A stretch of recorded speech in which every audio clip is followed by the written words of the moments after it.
I just moved to New York City. When I found this apartment, there was a lot that I really liked about it, but I didn't have any in-ceiling lighting.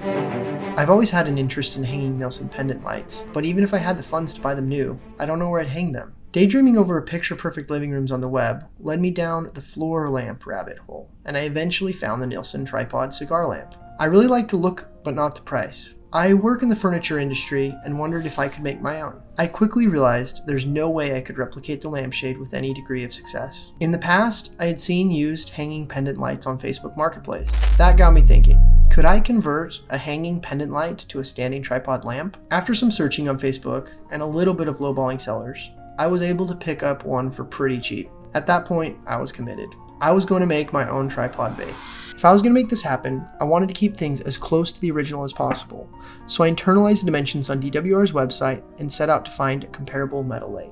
I found the straws on Amazon that I thought could pass as the metal legs.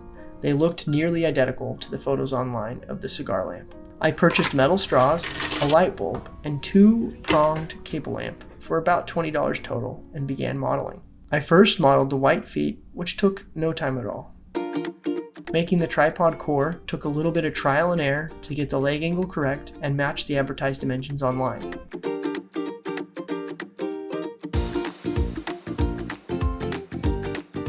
I eventually got it all dialed in and printed out.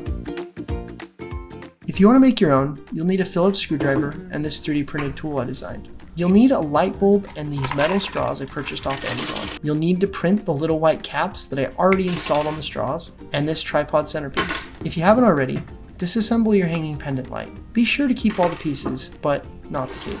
Take your 2-pronged cable and assemble the pieces starting with the nut, the lock washer, the plastic tripod centerpiece, the pendant lampshade, the lock washer, and the threaded cap. Wire the cable to the 2 terminals on the lamp. That reminds me, if you haven't already placed the metal legs into their corresponding sockets on the core piece, you want to smash them like they're the subscribe button to Furniture Fridays.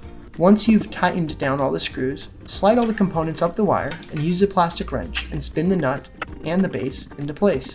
The lock nuts should help make sure it goes together tightly. At this point, all you have to do is put in the light bulb and test it out. Pretty easy. Now that I've lived with the lamp for a few weeks, there's not really anything I'd change. In fact, it's nearly identical to the real one. If you enjoyed this video, please consider subscribing. Thanks for watching. Bye.